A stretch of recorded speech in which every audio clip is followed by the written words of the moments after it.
Applications of diagonalization of a matrix. In the previous session, we have seen how to diagonalize a square matrix using the eigenvectors of the matrix. We have also discussed similarity transformation, that is multiplying a matrix with the P inverse and P on left and right, where P is a square matrix. Such a similarity transformation will be preserving many properties of the matrix. Due to these similarity invariants, there are many applications for diagonalization of a matrix. Before discussing the applications, we consider the theorem. If k is a positive integer, lambda any eigenvalue of matrix A with x as the corresponding eigenvector, then lambda raised to k is an eigenvalue of A raised to k with the same corresponding eigenvector x. We can show that by considering Ax.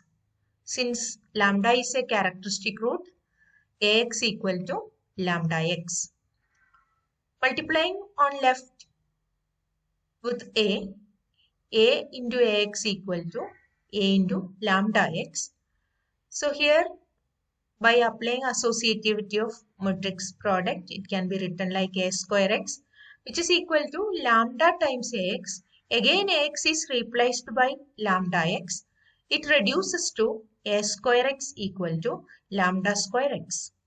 In general, we can write A raised to k x equal to lambda raised to k x. So it follows that lambda raised to k is an eigenvalue of A raised to k corresponding to the same eigenvector x. Now the diagonalization of a matrix can be applied to find out power of a matrix. Suppose A be a square matrix of order n. We know how to diagonalize the matrix using the characteristic vectors. Let P1, P2, etc. Pn be n linearly independent characteristic vectors of A.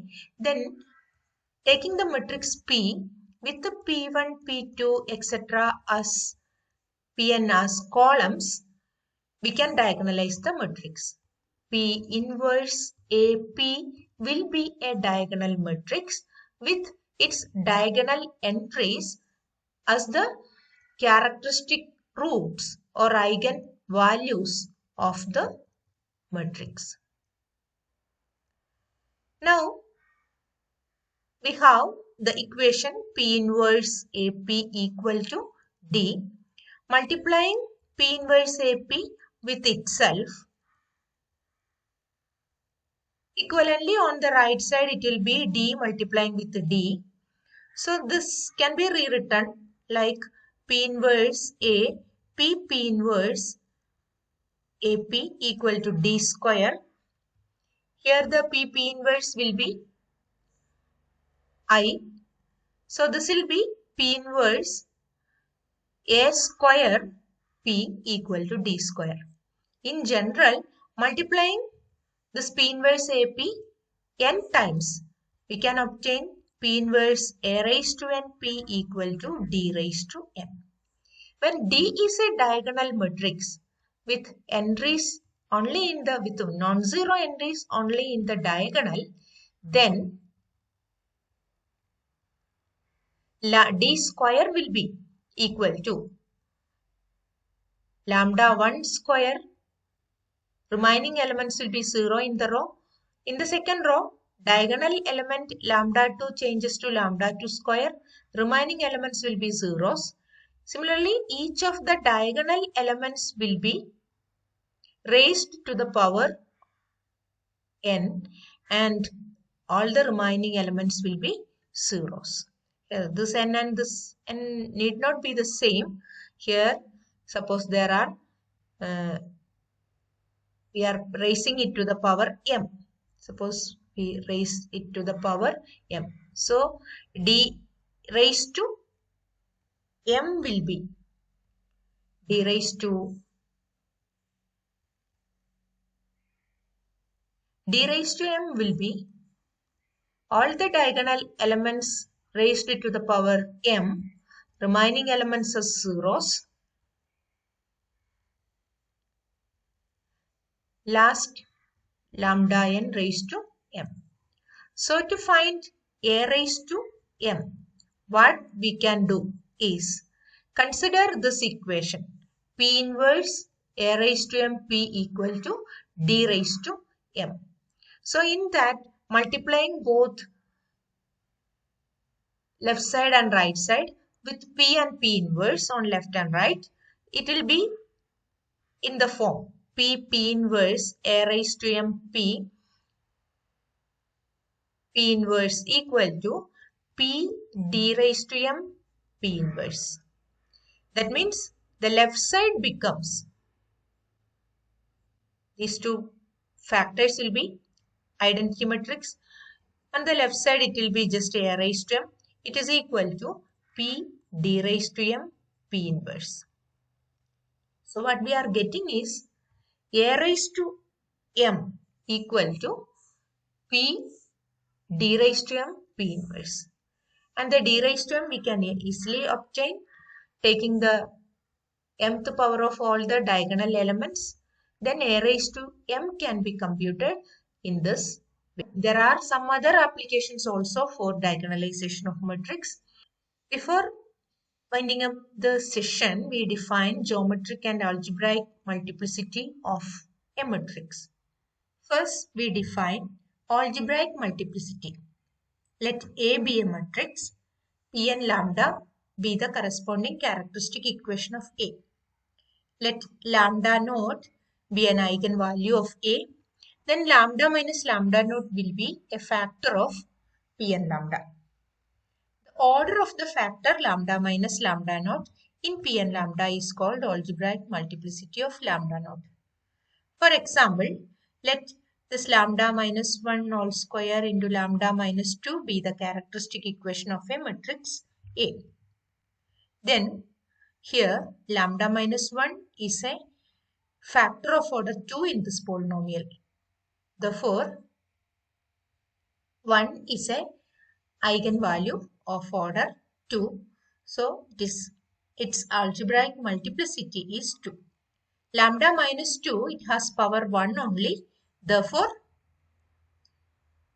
2 is a eigenvalue with algebraic multiplicity 1.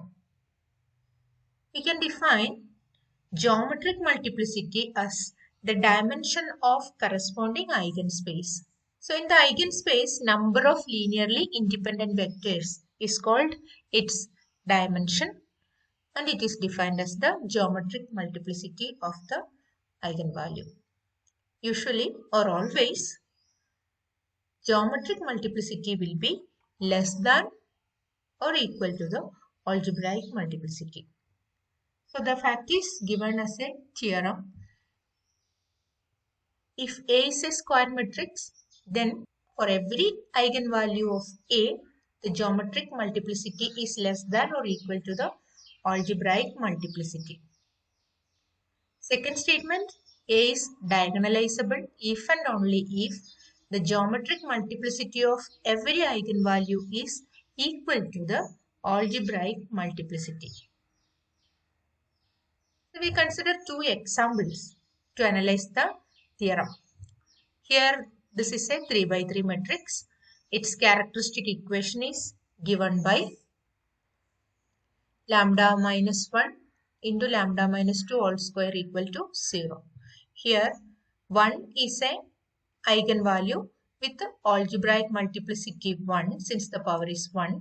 2 is a eigenvalue with algebraic multiplicity 2. Corresponding characteristic vectors when you find lambda equal to 2 gives two independent vectors p1 and p2. Corresponding to lambda equal to 1, there is one independent linearly independent vector here. So here the geometric multiplicity of lambda equal to 2 is also 2. In total, there are 3 independent eigenvectors. Therefore, the given matrix is diagonalizable. Consider example 2, which is also a square matrix. Here is the square matrix A of order 3. Characteristic equation is given as lambda minus 1 into lambda minus 2 all square equal to 0. Here the lambda equal to 1 is an eigenvalue with the algebraic multiplicity 1 and 2 is an eigenvalue with the algebraic multiplicity 2. When we obtain corresponding eigenvectors, for lambda equal to 1 we got a independent eigenvector P1. For lambda equal to 2 we get P2 as a linearly independent vector. Lambda equal to 2 is of algebraic multiplicity 2, but we are getting only one linearly independent eigenvector. So its eigenspace will be having dimension 1 only. So for this lambda equal to 2, algebraic multiplicity is greater than the geometric multiplicity. In this case, the matrix is having only 2 linearly independent vectors in the eigenspace. So the matrix is not diagonalizable.